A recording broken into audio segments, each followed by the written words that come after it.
Right now on 10 News at 11. A manhunt underway for a man who shot at National City Police just this morning. I wasn't surprised at all. This guy's a very dangerous man. We talked with a bounty hunter tonight who is recovering after he says he was shot by the same man. It's been 3 months since a Chula Vista mother disappeared from her home. It was obvious that the house had been cleaned, all the windows were open, the fans were on full blast. We spoke with the family lawyer about what he saw at Maya Milliete's home just days after she went missing. Plus, Padres fans holding their breath after the most exciting player in baseball leaves the game in pain. We'll have an update tonight on Fernando Tatis Jr. ABC 10 News at 11 starts now. The search continues tonight for this man, now wanted in connection with 2 shootings. Today, he's accused of firing at 2 National City Police officers while trying to get away. Good evening. I'm Steve Atkinson. And I'm Lindsay Pena. Our ABC 10 News reporter Laura Acevedo spoke to the man injured in last month's shooting, who says he's not surprised this suspect has opened fire on someone else. Today's shooting happened here at the Jack in the Box when officers stopped a stolen car. Last month, the suspect reportedly shot a bounty hunter who's now recovering. It was very scary that night. With months of recovery ahead, Agent Clark says he's not surprised the man suspected of shooting him last month was involved in another shooting Monday morning. I wasn't surprised at all. This guy's a very dangerous man. This is Christopher Marquez. According to National City Police, Marquez opened fire on officers around 3 this morning while running away from them. Officers say they'd stopped and surrounded this car reported stolen. Marquez was a passenger. Police say he didn't cooperate and while running off, shot at them. Last seen running across the freeway. Officers fired back, but he got away. Marquez is also accused of shooting at 2 bounty hunters inside of a Chula Vista home back in mid-March. Agent Clark was hurt in the shooting. Something I've never experienced before. I've dealt with people with guns, but never had them actually shoot at me. So it felt like a war zone. Clark was shot in the bicep and left leg, fracturing one of the bones. There's now a GoFundMe to help with his recovery. He worries if Marquez isn't caught soon, someone else will get hurt. He's shown no regard for anyone's life. He's willing to do whatever it takes to get away. Marquez is considered armed and dangerous. Anyone with information about his whereabouts is asked to call National City Police. In National City, Laura Acevedo, ABC 10 News. We do have a link to Agent Clark's GoFundMe page on our website. If you'd like to help, you can find it on 10news.com. The Border Patrol says in the last few months alone, they caught 2 men from the FBI terrorism watch list crossing into the U.S. Both men were found during overnight hours in the desert west of Calexico. They were each from Yemen. Agents took them to the El Centro Processing Center. While doing background checks, that's when they discovered the men were on the watch list and the no-fly list. They are both now in custody, pending removal from the U.S. The international manhunt to catch an ex-Marine accused of brutally murdering his girlfriend in San Diego is intensifying.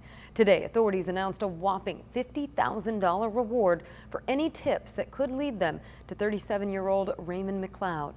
McLeod strangled his girlfriend, Crystal Mitchell, back in 2016. The couple was visiting from Phoenix.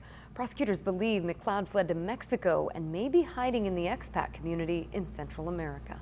For 3 months, detectives and search parties have been looking for a missing Chula Vista mother and wife. Tonight, we spoke with the family lawyer who says that he was alarmed by what he saw in the house days after Maya Milliete's disappearance. Our ABC 10 News anchor Vanessa Van Hefty explains what the lawyer calls red flags. Maya Milliete's sister and brother-in-law want answers from police. 3 months. Too long. Yeah. Mary Chris and Richard Drolier are losing patience and are now sharing new details about the case through their lawyer, Billy Little, who toured Milliete's home 4 days after Maya went missing.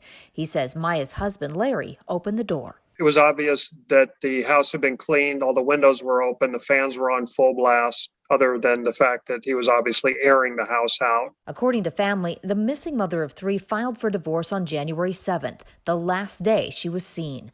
Larry telling 10 News the two had argued, and he last saw her in the couple's bedroom. Little says that bedroom had a lock and had been recently repaired. There were holes in the walls, and then there was a freshly repaired hole right next to the doorknob. Little also noted a freezer had been removed from the garage. He alerted police detectives. The freezer was later recovered at a relative's. I found that freezer at a relative's house.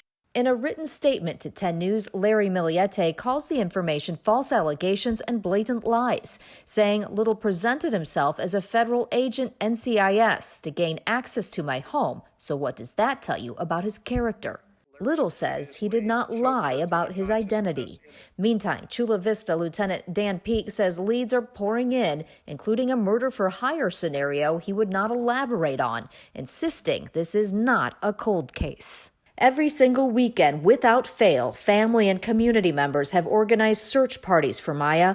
Many are complete strangers who know her only through flyers and billboards. We are very thankful for that. We are very, very grateful for everyone. Vanessa Van Hefty, ABC 10 News. And Chula Vista detectives tell us they still get 1 to 2 leads a day. The smallest tip, they say, could lead to finding Maya, so they are encouraging people to call if they have any information. A top Navy officer is removed from command during a harassment investigation. Rear Admiral Trent Demos used to serve on the San Diego-based USS Theodore Roosevelt. Now he's in charge of naval aviation maintenance depots. Demos is accused of sexual harassment. He's been reassigned while the Navy Inspector General investigates. The Minneapolis police chief testified against his former officer, Derek Chauvin, today. He said that Chauvin used an unreasonable amount of force when restraining George Floyd, and that his actions went against police training. The chief also testified that Chauvin violated department policy multiple times. Once Mr. Floyd had stopped resisting, and certainly once he was in distress and trying to verbalize that should have stopped. The chief fired Chauvin and 3 other officers involved 1 day after Floyd was killed last year. He wrote a letter weeks later, reading in part, Chauvin knew what he was doing, and what happened to Mr. Floyd was murder. Turning now to coronavirus, and this could be the week we move into the orange tier. The state has been working to vaccinate 4 million people in the hardest hit zip codes. Governor Newsom says that once this is done, the state plans to loosen the tier requirements, which would move San Diego from the red tier into the orange. We should find out Wednesday if San Diego County is moving up. Los Angeles and Orange counties are already in the orange tier. And there is another new vaccination site available, this one in Kearny Mesa. We visited today as Kaiser began doing vaccinations at its location on Convoy Court. They started with about 500 shots a day, but they hope to ramp up to 2,000 a day. Now, you don't have to be a Kaiser member to go to this site, but you do need to make an appointment. And the vaccination superstation at the Del Mar Fairgrounds will close yet again later this week. A continuing supply shortfall is forcing the site to close on Wednesday, Friday, Saturday, and Sunday. Patients with appointments on those days should be automatically rescheduled through the MyTurn online system. The county reported 127 new cases today, while our test positivity rate was 2%. There were no new deaths reported today, which is typical for a Monday, so that number stands at just under 5,600.